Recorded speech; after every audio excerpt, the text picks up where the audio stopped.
Good evening, everybody. It's good to see you again on live streaming Fridays. For the last at least 1.5 months have been live streaming. We started with Thursday nights and now Friday nights. And it has been exciting for me to talk to you on different topics, mostly inquired and asked by our parishioners. Today, I chose to talk to you about the Genesis creation story vs. science.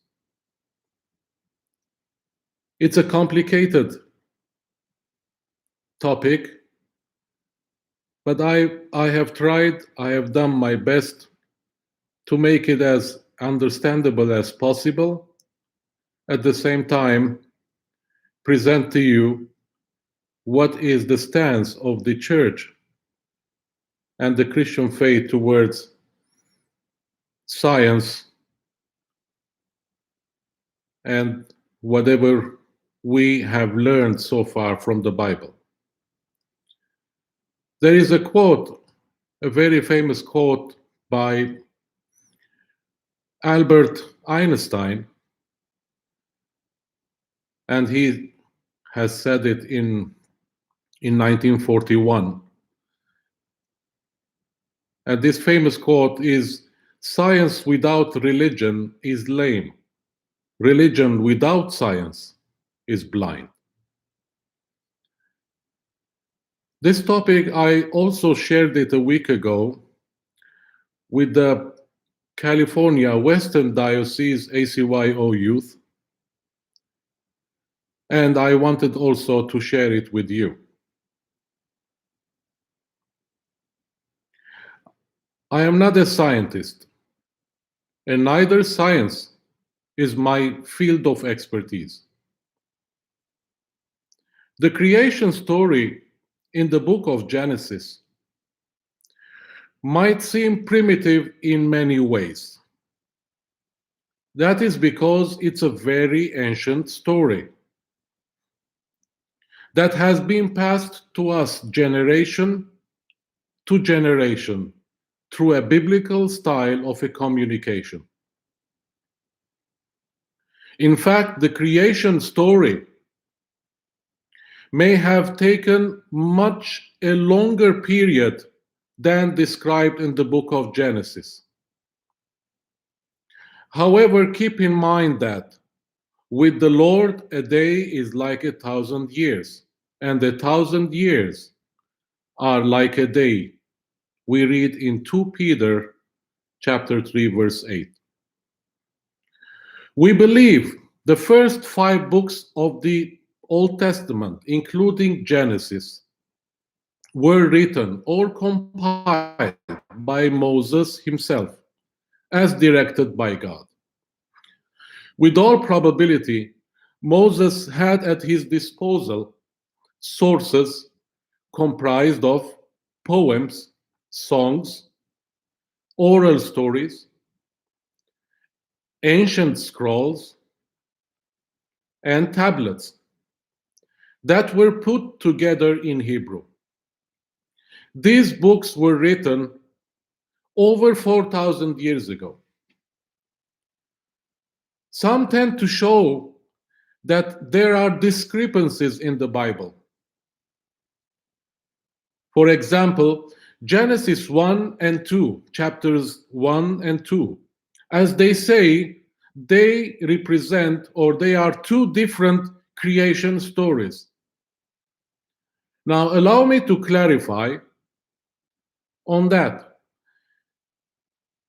Ancient scrolls or tablets did not have pagination concept, nor there were numbers on each page. Similarly, there was no space between words and phrases and sentences.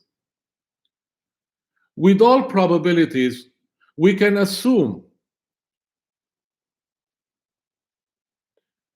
that each scroll or tablet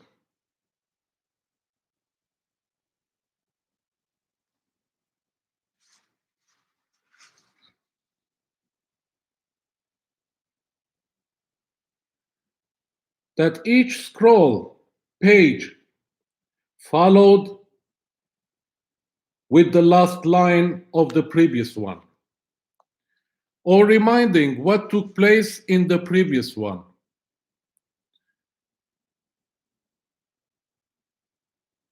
This is, of course, to secure the flow of the script.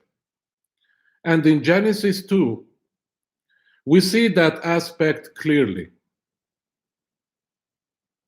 As the author reminds what happened previously and goes on to detail the lives of the first humans in the Garden of Paradise. Scientists simply point to the Big Bang and theorize that the entire story of the universe can be explained by physics. Nowadays, the church also does not oppose the Big Bang theory. In fact, she regards it as the first day of the creation, when God said, "Let there be light," and there was light. According to contemporary science, in the beginning, about 13.7 billion years ago, all of space, matter, and energy in the known universe was contained in a volume less than 1 trillionth the size of the point of the pin. And that dense hot spot exploded one day, and the universe began to expand ever since. While scientists are unable to answer questions such as to what came before the Big Bang, what is the origin of the universe, how is it that our Earth was formed in the habitable zone? In other words, just perfectly positioned to the sun to allow the possibility of life. In our faith, the answers to these questions and more come from the Bible. They are found in Genesis, the first chapter of the Old Testament. In fact, it is the biblical story of the creation of earth and life, and tells the story in the form of a 7-day period. The 7-day period must be taken allegorically.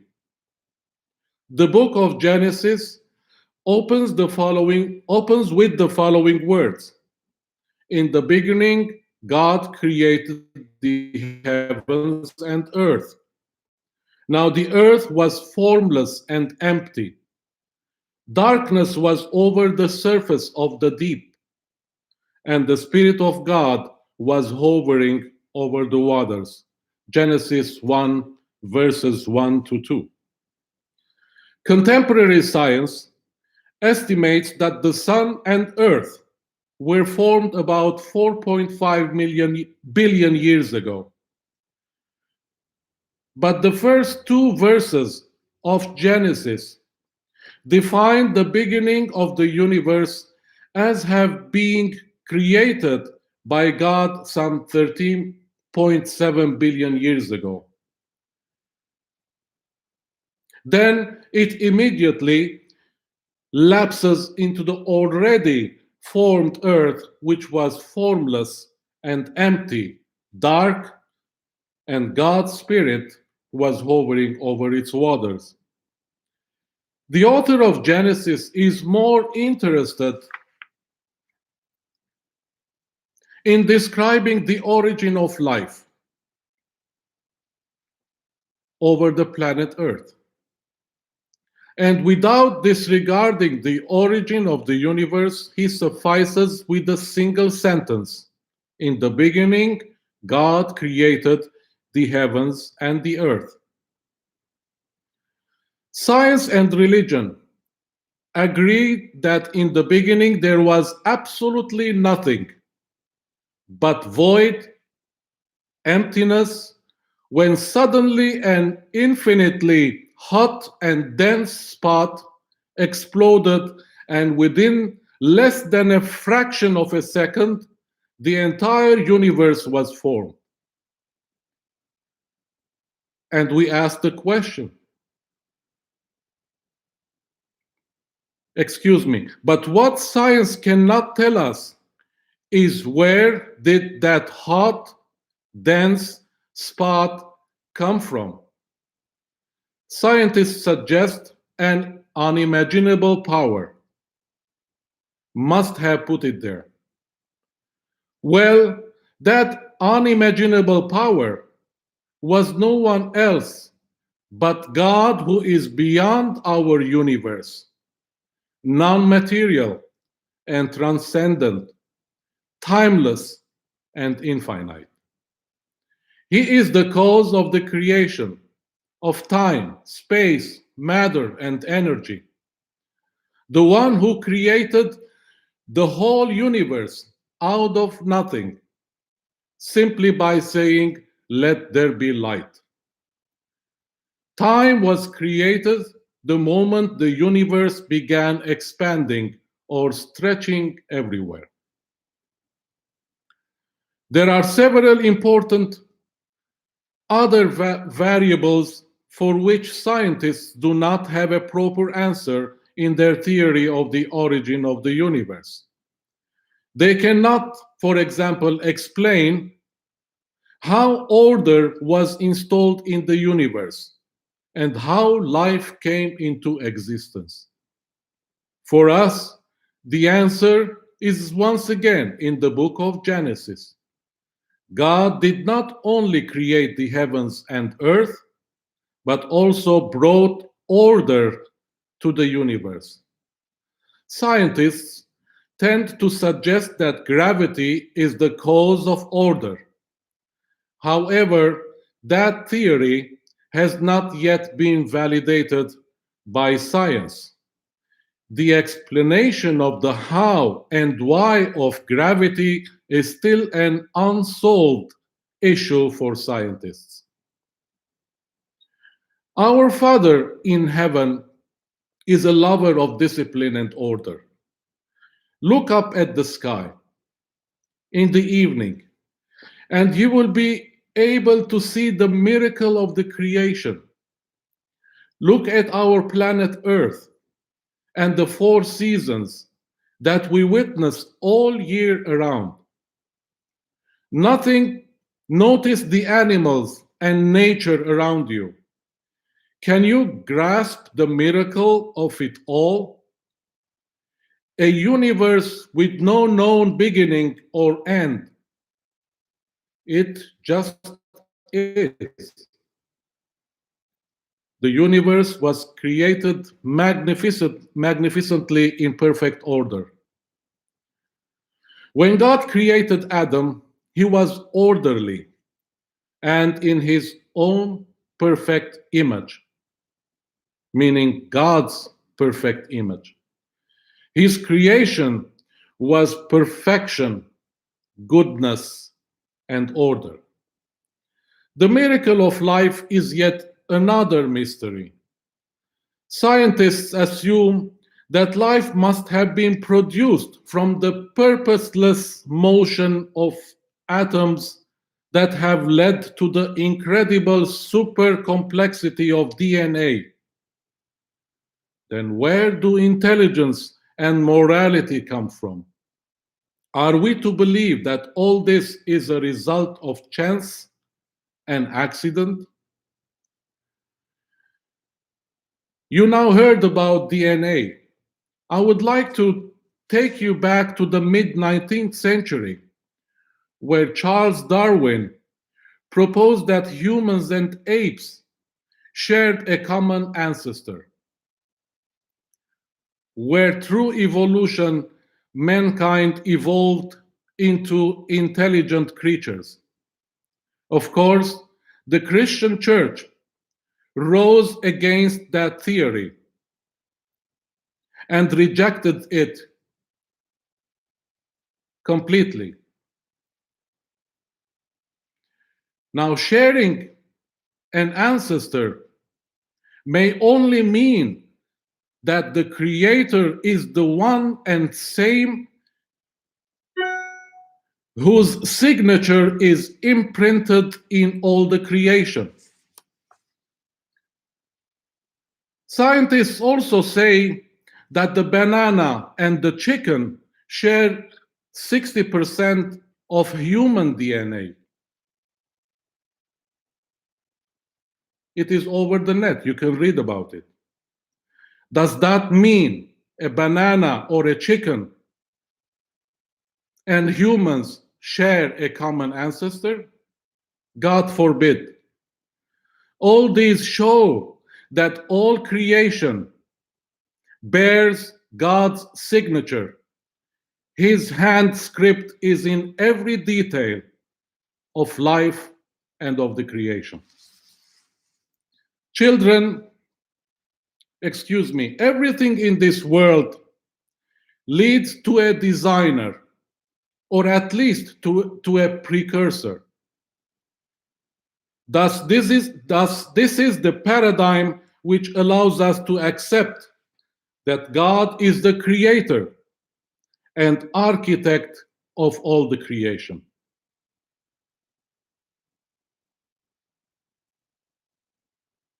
God is a spirit and cannot be seen, but is there for all those who enter into an intimate relationship and communication with him.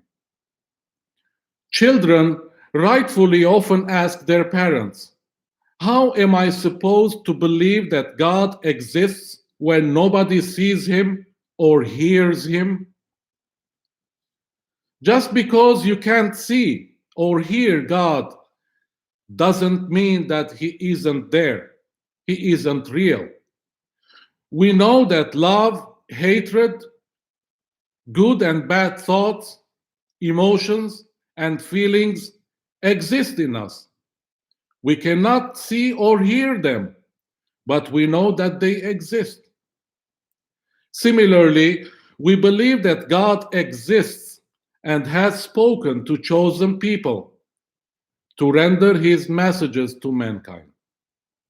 The Bible is the only collection of his commandments, of his messages, and his warnings. Look at the sky at night and at our nature at daytime. Don't you feel in your heart the vibration of your spirit yearning for the one who is the author of all this beauty?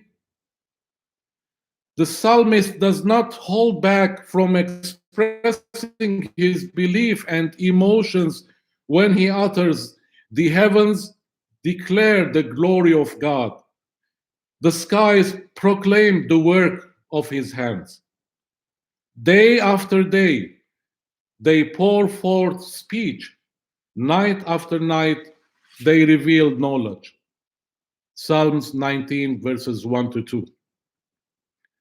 Whence comes our appreciation of beauty? Who planted in us the moral code? Or who taught us that killing is wrong? What makes us discern right from wrong? Look at the natural and animal world around us. Don't you see that only the fittest survives, while in mankind, fittest or not, all survive? Doesn't that presuppose a compassion towards our unfit and weak brothers and sisters? Indeed, humanity is the only species that has compassion for the weak.